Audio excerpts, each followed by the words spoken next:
Hi there. In this video, I'm going to quickly run through the top 10 questions about the House of the Dragon teaser trailer, the new second one overall that was released on May 5th, from general TV YouTube channels who are not familiar with the source material. Because, I run a dedicated Game of Thrones franchise channel, and I'm interested in the deep dives that the other dedicated channels do, such as Red Team Review and Preston Jacobs, such as Tony Teflon, or Gray Area and the Direwolf City crowd. But I said in my own deep dive, I wonder what other people who aren't familiar with the source think of this, who only know it through Game of Thrones, who didn't even read the main novels where this is backstory to that, who just know the TV show. So I sat down and watched the top 20 or so reaction videos on YouTube by general audience channels. Actually, it didn't take that long because they're like 5-minute videos. They're live reaction videos, maybe 10 minutes sometimes. And I wanted to see what did they think of it because, I can't unlearn what I've learned. That things that seem obvious to me because I read the source material, I wondered, to people who aren't familiar with it, was anything confusing to them? Was there anything they didn't understand? And my big takeaway was the news media has done a shameful job of reporting on this because so many people were fanboys for the cult of Benioff and Weiss that it's not just Season 8. Things were bad since Season 5. There's all this crazy stuff going on behind the scenes that it's not a conspiracy. It's not hidden. It's like stuff they'd say in the inside the episodes and Blu-ray commentaries. If you were horrified by the inside the episodes in Season 8, they were like that for years. It's just that people didn't want to report on it because they put them on a pedestal. News reporters who were themselves fanboys and got too close to it instead of detached objective journalism. I directly compare it to the cult of Joss Whedon, that it took 4 years for the truth to come out about Justice League because so many, geeky sci-fi reporters treated Joss Whedon as a saint that they were unwilling to research all these accusations against him of what was all this chaos behind the scenes.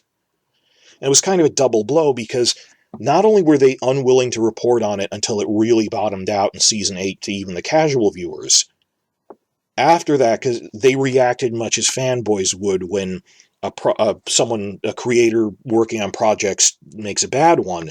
I'm talking mainstream news sites where I see reporters going, I don't want to talk about Game of Thrones again. And they don't do any research. They're not covering it. And this isn't your private blog. You are a news site. You're supposed to report on stuff. And there's no oversight. Weirded me out when, at the end of the last year, at New Year's, IMDb put out this list of, it's objective based on site traffic to different pages on IMDb. What are the top 10 most searched for, most anticipated new shows of 2022? And House of the Dragon was top of the list. Ahead of Star Wars projects, ahead of Marvel projects, and a lot of them just balked at that, scoffed at that, and said, we don't want to report on that, and that's the cart before the horse. You don't decide whether this is news or not when there is measurably a groundswell of interest in it. The mere fact that so many YouTube channels did reaction videos to the teaser trailers for this shows that there is interest in this on a grassroots level. They want to report on it. So my big takeaway from all these reactions was they're utterly uninformed, not that they're ignorant. Many of them remembered Game of Thrones things very well. The top 3 questions were invariably, when is this set? Is it based on a finished book? And are Benioff and Weiss involved? Which was upsetting because these are things, it's a sign that the news media types were just fanboys in charge of what used to be respectable news sites. They're not doing their jobs. They're not covering this. Case in point, I remembered one married couple who was covering this. You could tell they didn't read any of the books, but they paid attention to Game of Thrones, the TV show. And after saying, wait, when is this set? They didn't even know when it was set. They said, wait a minute, they mentioned Rickard Stark. And they said, what, Rickon? No, Rickon was the son who died. Wait, no, I remember Rickard was the name of Ned's father. But no, this must be earlier than that. This can't be the generation, but they wondered if it was Robert's Rebellion. But then discussing between themselves, so wait, no, there's too many things that are different. This must be like over 100 years before. I guess the name just repeated. So you see, these were people who were paying attention and retained these facts. Looking at that, you could tell it's not that they're ignorant. They remember all this other, story details. It's whatever news sites they're using regularly were not covering basic details about this show of like, when is it set? That they would remember that Rickard was the name of Ned's father, but didn't know when this was set. It means no one told them. So I'm really upset about that, just how the news media has not been covering this. So I sat down and made a list of, okay, these are the top 10 questions that the 20 or so reaction videos from mainstream channels with no experience of the books had about this. And it's basic intro level stuff, spoiler free. I'm going to burn through it really fast. Question 1. Is it based on a finished book? Yes. Fire and Blood, a prequel story collection that was released in 2018. It is entirely finished. We're not waiting on anything. It is an outline of sorts because it's written as an in-universe history book. That just means there isn't a lot of dialogue in it. They'd have to flesh that out, but the whole thing is it's actually a pretty substantive, it's not, I wouldn't even call it an outline, it's a novella written as a history book. And we have the ending. The short answer is yes, it's finished. The longer thing is, there is as much material for the final season as there is for the first season, because it's a history book, they have to flesh it out. If they manage to flesh out the first chapter into the first season pretty well, they can flesh out the final chapter into the final season pretty well in terms of adding dialogue and that kind of thing. But in terms of overall story structure, you're not going to get something with no setup like Bran becoming king. Like, we know all the major stuff. And, it's an 80,000 word outline that they're working on. It's actually pretty substantive. But if you're going to bring up, that's another thing of the news media letting people down. I don't think they even told people when the craziness started in Season 5 with the Sansa rape, TV Dorne butchering Stannis, that this isn't what happens in the printed books. That they didn't go off the rails once they ran out of books. They chose to abandon the 4th and 5th novels. And even today I run into people going, Martin must have not given them an outline. They said he gave them an outline when he told them about like the Hodor reveal and stuff. It happened between seasons 3 and 4. He had a big meeting where he told them his full outline. They simply chose to abandon it.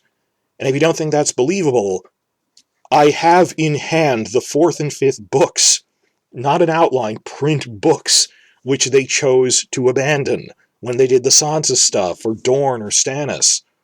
That this is not Martin's story at all. That had nothing to do with whether the books were finished or not. It might have affected how they managed to get away with it. I wonder, would they have gotten away with, like, Bran being king? I don't even think that's going to happen in the later books. I think they're lying. But then there's stuff like the Sansa rape doesn't happen in the book. She never even meets the Boltons. Or the racist stuff they did with Dorne. This isn't what happens in the printed book. So would it have made a difference if the later books, would people have cared? Because they sure didn't care when they went off book for the 4th and 5th novels, which were finished. People just didn't care because it was riding high on the celebrity cult and the hype around this. We don't need the books. Suddenly people care if it's finished or not. I like to hope they learned their lesson after Season 8, that maybe we shouldn't have thrown George R. R. Martin by the wayside and had blind faith in Benioff and Weiss. But question 1, is it based on a finished book? Yes, Fire and Blood. It's based on the second half of Fire and Blood, so skip to the middle. You can read forward. It's about 80,000 words worth of content, and it's pretty substantive. They have to put in, like, dialogue and stuff, but that'll fit in pretty well. Question 2, are Benioff and Weiss involved? Someone should have told you that. No, they are not involved. They are con men that they fake their way into it, and they knew if we hire other writers, they'll outshine us. And they were joking about this after the final season. They went to this writers' conference called Austin Film Fest, and this really made backlash finally, that they were joking on camera about HBO was pressuring us to hire career screenwriters, major named screenwriters that you would know of. And we said, no, we don't want people to outshine us. It's just, they con their way into this. They're the Elizabeth Holmes of the TV industry. That it is weird that these two guys didn't... They officially said, we don't have a writing staff. It's just the two of us, occasionally one or two assistants. And they got to do everything. Now they have a full writing staff of 8 different people who are career screenwriters. Lead one is Ryan Condal. He worked on that Colony show for USA. About half are women. There used to be no women for 5 years in the writing staff. About half are people of color. One of them is, she was Sarah Lee. She was one of the staff writers on Orange is the New Black. Another one, Charmaine Degrette, she was a staff writer on The 100. So they have other videos in this.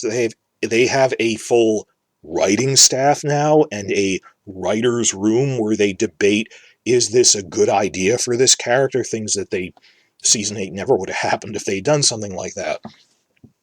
Another thing the news sites aren't really telling you is, I've seen one just going, I don't trust Game of Thrones, which is ridiculous. That, like, you realize you mean you don't trust Benioff and Weiss and they're not around anymore.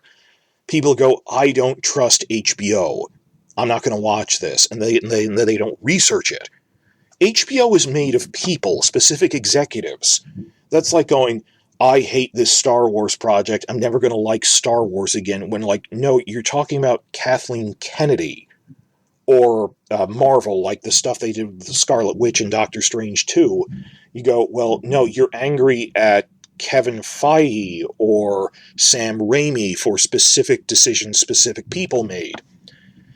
That HBO's parent company has been bought out twice in the past 3 years. First by AT&T and recently by Discovery. None of the executives who were in charge during the Benioff and Weiss days on Game of Thrones are there anymore. No one who is letting Benioff and Weiss run rampant like Richard Plepler, the old CEO. He is gone. It is very much a new day at HBO. I would be upset if the same people were in charge. But they're not. And it is shameful that, like, news sites you rely on didn't tell you that.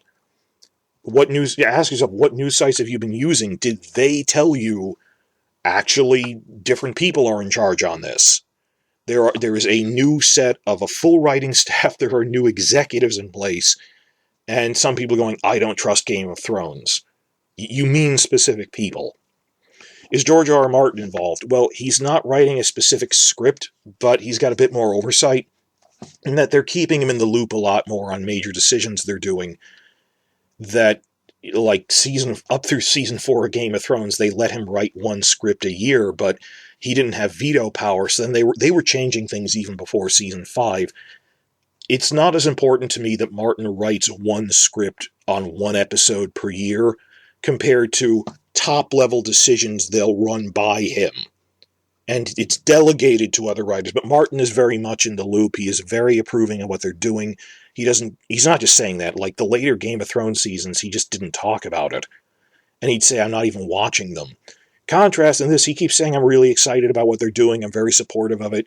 He's repeatedly said he's seen rough cuts of episodes and he really likes how they're coming together. So Martin seems really behind this. And I think a big measure will be, remember, Game of Thrones used to have Martin inside the episodes explaining things.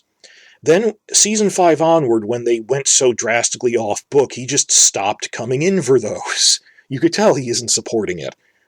Imagine what it'll look like if season 1 of House of the Dragon, and I won't know this until it actually airs, if the same night inside the episodes, there's George R. R. Martin arm in arm with the new showrunners talking about, well, this is the story thing we're doing here. That he is, I anticipate seeing that. He's very much on board with this. Third major point, when is this set? Now this gets into the story. Actually, the first teaser trailer did have a title card saying it's set 200 years before Game of Thrones.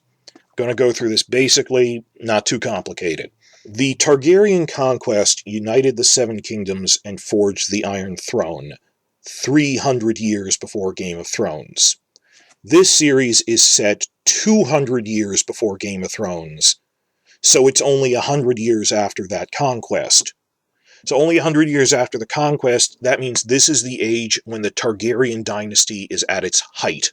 That's how you define this at the beginning of it, before everything turns into civil war, that the Targaryens are at their height, they have never been so powerful, they have never had so many dragons. That they've had some problems with, like, the initial conquest and then fighting the Faith Militant, but they're coming off of a 50-year golden age of peace and prosperity at the beginning of the story. They're at their height. And in terms of, it's only been 100 years since the conquest, Aegon the Conqueror's grandson is an old man in the first episode. And you'll see him very briefly at the council they have, Jaehaerys. And then the throne passes to Viserys, his grandson, who's the guy you see standing in front of the Iron Throne and making everyone say, my daughter Rhaenyra is the heir. That he's the grandson of Aegon the Conqueror's grandson. It's only been 100 years. Question 4. What is it about? Short version. It's about a civil war within House Targaryen. The only civil war in the history of Westeros in which both sides had dragons. Because, okay, they've had pop-up rebellions, Dorne fought them, through insurgency and ambush, but they couldn't, fight dragons on the battlefield. This was the only civil war, because it was a civil war within House Targaryen, where both sides had dragons, and were conquering and holding different parts of the continent and different territories. Why are they having a civil war? Well, they never had a female heir to the throne before. It just didn't come up, that Aegon the Conqueror simply had no daughters. So, because their dynasty is only 100 years old, they never had a point before where there was an older daughter and a younger son, and they were asking, well, maybe the daughter should inherit ahead of that. And that's what leads to the war. And if you're going to accuse this of wokeism, it's very clearly cynical politics, that people arguing for Rhaenyra to be the heir, you realize it's because they want political favors from her. People who are arguing, no, we can never have her be heir, we need it to be a man, it's not because they're misogynists, it's because they're political opportunists, that they just seized on this as an excuse to eat different self-interested politicians. Question 5. How many dragons are there? At this time period, there are 20 in all, but some of them during Season 1 will hatch. That some of them, you'll see the younger ones hatching, and later seasons they'll grow up. But it's not like when we had to wait for Daenerys' dragons to hatch and gradually grow up to be rideable. No, from the start, while there's 20 fewer hatchlings or juveniles that aren't big enough to ride, Season 1 you will definitely see at least 10 rideable dragons. Because we've seen from casting, they've cast 10 characters who are dragon riders. Like Rhaenyra, you even see her briefly riding her dragon in the teaser trailer, or Rhaenys, or Daemon. And from what we know, they're filming that these are all dragon riders. Of course, their size varies. I mean, obviously, I said there's 3 who are hatchlings, some are juveniles who will grow up by Season 2. But that comes in later, but some of them are bigger than Daenerys' dragons ever were, because they've been around for decades, in some cases over 100 years, and they never stop growing. The biggest is the big grandmother dragon, Vhagar. She's the last of the original 3 from the Targaryen conquest, and she's twice the size of Daenerys' dragons in Season 7. She is a monster, this big grandmother of a dragon.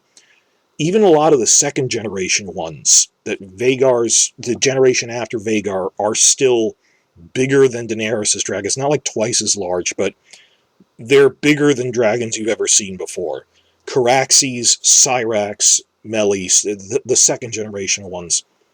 The third generation ones are about as big as Daenerys' were, like Seasmoke. He's another one from a character you see in the trailers. And then there's the youngest ones are hatchlings, or at the other end of the scale from Vhagar, who's twice the size of Drogon. The Daemon's daughter has a dragon called Moondancer, and they say, well, it's just big enough as a juvenile that it can carry a little girl short distances around the castle, but it's growing. But it's a spectrum from Moondancer on one end, who's barely big enough to ride, to Vhagar, who's twice the size of Drogon. But in terms of rideable dragons, at least 10 in Season 1. And they will all be together in 2 or 3 different scenes. Question 6. Who are these major players? I'm condensing the question into just to make a list of 10. I rounded it out. Who are the major players in this story? Aegon the Conqueror's grandson, Old King Jaehaerys, himself had 2 sons, who then also had children. Notice I'm not saying the names of these sons, because the fewer proper names I give, the more likely you are to remember everything. So, Aegon the Conqueror's grandson had 2 sons. They both died, but left behind other children, so it's a succession dispute between Jaehaerys' grandchildren. His older son had 1 child, a daughter named Rhaenys. You see her talking in here saying men would torch the realm before they let a woman rule. The younger son, the second son, himself had 2 children, both of them sons, Viserys and Daemon. So the older son there, Viserys, got picked to rule ahead of his first cousin Rhaenys, even though she was the child of the crown prince, because she's a woman. They passed her over. By every law of the realm, when her father died, she should have been his heir according to primogeniture, that a lord's daughter comes ahead of his younger brother. But it went to Viserys' father, and then he died before Jaehaerys did, and it went to Viserys. Question 7. Who is Matt Smith playing? Matt Smith is playing Viserys' younger brother, Daemon. He's this hothead. He's the rogue prince. He's mad, bad, and dangerous to know. He's fun. He's like a Targaryen version of Oberyn Martell, is how Martin described him. He says he's one of his favorite Targaryen characters ever. He's great. He's not a hero. He's not quite a villain. He's a very controversial. He's kind of like Jaime and Oberyn. They're this gray character, unpredictable. He'll have fun with this. As for the 2 factions in this story, questions 8 and 9, the 2 big branches are the half of the Targaryens that intermarry with another group called House Velaryon, and the other half of House Targaryen intermarry with House Hightower. Neither of these died out by the time of Game of Thrones. They just chose not to adapt them, that they cut so many characters from Game of Thrones. And I saw some of these reaction to the teaser trailer videos going, logically some people died out over 100 years, I guess. They're around. They just cut them from the show. But okay, question 8. Who are the Velaryons? Who are these the silver-haired black people who Rhaenys is with? Are they Targaryens? Well, they're not Targaryens. They're a vassal family of the Targaryens. Rhaenys, who you already saw talking there, Rhaenys is a Targaryen. She married Corlys Velaryon, head of House Velaryon, who is currently the richest man in Westeros. Richer than the Lannisters, because he got wealthy on making trade expeditions by sea to the east, and got rich in silk and spices. The Velaryons are a vassal family of the Targaryens that came with them from the eastern continent during the conquest. So they're not from Westeros, they're from the eastern continent, which is racially more diverse. They're not, Westerosi people don't look like that. 100 years ago, they weren't in Westeros. The Velaryons have always served the Targaryens as the admirals of their royal fleets. So they're not dragon lords. They never were. They're low-ranking Valyrians who were vassals of the Targaryens, serving as their admirals. And they haven't quite told us that, yes, this character is white in the books, but the books also say the lower-ranking families weren't as strict about blood purity, particularly in the overseas outlying colonies, that the part of the Narrow Sea where their island home is, it's basically the Caribbean to Valyria's Europe. It's a pretty good analogy that this is like the Velaryons' home island, Driftmark. Well, it's kind of like the difference between Spain and Puerto Rico, or England and Barbados, that to show visually these are the lower tier guys who intermixed with local peoples on the trade routes more, because the Summer Islanders are black and they're this major seafaring group who you find in every port. It's just the TV show cut that out, because it would take too long to explain that there's actually black people who are this race of merchants who you see in every major port. It's actually not that unusual to see black people on the streets of King's Landing. They're Summer Islanders, they're foreign merchants. So I don't have a problem with that. It's just, they're not from Westeros. They came with the Targaryens 100 years ago. Also, yes, some of the names sound similar, that names repeat in dynasties, that I'm going to call her Rhaenys Velaryon, which is her married name. Because if I say Rhaenys and Rhaenyra really fast, you'll get confused. That they're calling her Rhaenys Velaryon to distinguish from Rhaenyra Targaryen. Rhaenys was born in Targaryen. She married Corlys Velaryon. And in this group shot of the whole family, you see that Rhaenys and Corlys have 2 children. Their daughter Laena, who's older, and then their son Laenor. At the Great Council, which we see in the trailer, that thing where they have all these gathered assembled people, the Velaryons said, okay, if Rhaenys should be passed over for being a woman, can't the line of succession at least go through a woman to her son Laenor? So they gathered everyone together, had a vote on who should be the heir to avoid a civil war, and Rhaenys got passed over, but the final vote came down to Viserys or Rhaenys' son Laenor. Viserys won by a very wide margin, but there's still powerful people in the realm who voted for Laenor, such as the 3 people we see swearing to honor Rhaenyra in this trailer. The Velaryons, because he's a Velaryon, the Baratheons, and the Starks all wanted Laenor to be king instead of Viserys. The Baratheons wanted it because Rhaenys' mother was actually a Baratheon, so she was half Baratheon, so okay, Bormund, the guy you see speaking in the trailer, is her maternal uncle. So of course they'd vote for it. And the Starks had this dispute with the Targaryens. It'll take too long to explain, but the Starks voted for Laenor. They didn't want Viserys to be king. And that's you start seeing the factions forming that way.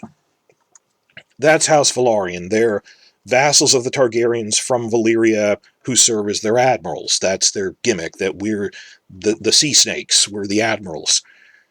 Question 9. Who are the Hightowers? The other group, you see, I realize they didn't say Hightower by name. They said Corlys Velaryon by name when he named himself, but the other people talking in this scene about the ugly game they're playing. This is, you see from the pin, he's wearing the Hand of the King pin. That's Otto Hightower, Hand of the King to Viserys, and his daughter, Alicent Hightower. Again, House Hightower were in the main novels. They chose not to include them. Marjorie and Loras' mother was a Hightower, and she is still alive in the books, so they cut all this out. But House Hightower are the rulers of Old Town in the Reach, which we briefly saw in Game of Thrones Season 7, when that's a whole other storyline, the books they cut when Samwell Tarly goes there. That's Old Town, which is the 2nd largest city in Westeros. Up until the Targaryen conquest only 100 years ago, for thousands of years, it was the largest city in Westeros. And a key difference in this time period is that the leadership of the Faith of the Seven, the leadership of the Church, wasn't always in King's Landing. Like the Great Sept is in King's Landing in Game of Thrones. That only happened about 150 years before Game of Thrones. That at this point in time, the leadership of the Faith of the Seven is still in Old Town. And the Hightowers have very deep political ties with them, because there's always a younger son or younger cousin or uncle who joins the church and becomes a cardinal or the pope. The High Septon is the pope. So they have very deep ties with the clergy and the leadership of the religion. The Hightowers are basically analogous to, in real life, in Italian politics, they're like the Medicis or the Borgias. If you've seen TV shows with those guys in it, the Hightowers, they run the church. And as a result, they are these power players that we rule what has always been the largest city in Westeros until King's Landing outpaced us 100 years ago. Very wealthy from that. The Order of Maesters is based there. The Faith is still based there. And they're very powerful. Even though they're a vassal of the Tyrells, they're as powerful as some of the weaker great houses. Like, they're as rich as, like, the Greyjoys put together, or the Starks, who just, we have snow and wool and timber.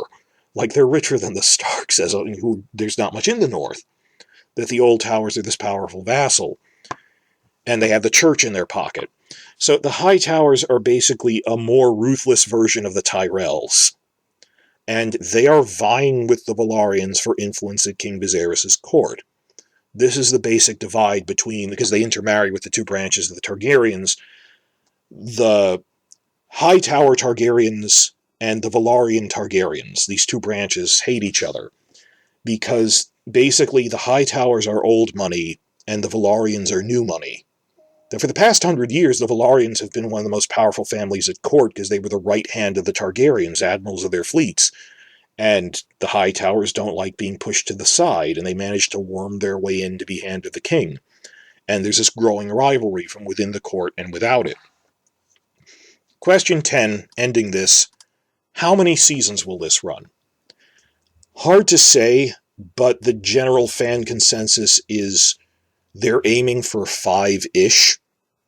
Maybe more. Maybe it would be stretching it to say maybe 7. Like, they're not going to try to run 8 years, but if you look at the story breaks in it, you could not easily tell this in less than 5 seasons. But they're not going to be cranking out content, low-quality content, cranked out really fast, 1 season per year. It's probably going to be like The Crown or Stranger Things, where they take 1.5 to 2 years to make each season. So even if we have only 5 seasons, at such high quality that we'll always be rewatching and discussing it, it could take them 7 to 10 years to make all 5 seasons or 7 seasons or something. HBO itself probably doesn't know how many seasons they're going to get because they're waiting to see how well season 1 does. They might slow down the pace of production and go, okay, slow it down. If it's bad, they'll try to burn it off in 3 seasons. If it's really good, they'll go at least 5, maybe 7 if people still like it.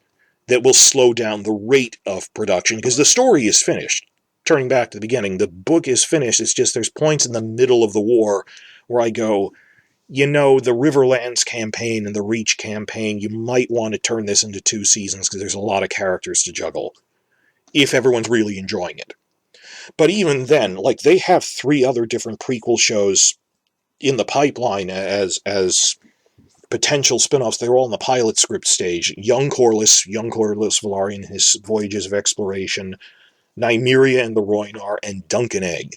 So, not next year, but 3 to 4 years from now, even if we have an off year between House of the Dragon seasons 3 and 4, that might be like the year they make the Young Corlys show. Like Star Wars, where they alternate different projects that are running in tandem by different production units as an ongoing cinematic universe and franchise.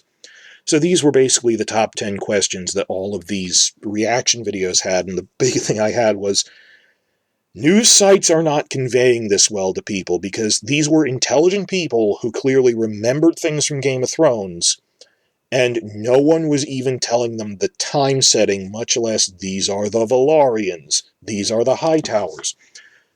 We knew of this show over 2 years ago, and people are still confused about the setting, or who are the Velaryons, when there was a first teaser trailer back in October. That if whatever news sites you're relying on haven't been making articles going, here's a faction profile for what we'll see in House of the Dragon, this is who the Velaryons are, this is who the High Towers are, you should find better news sites. Just stop using them. They are letting you down, they're not going to get better. That there's there's truly 50 major news sites were covering Game of Thrones by its final season.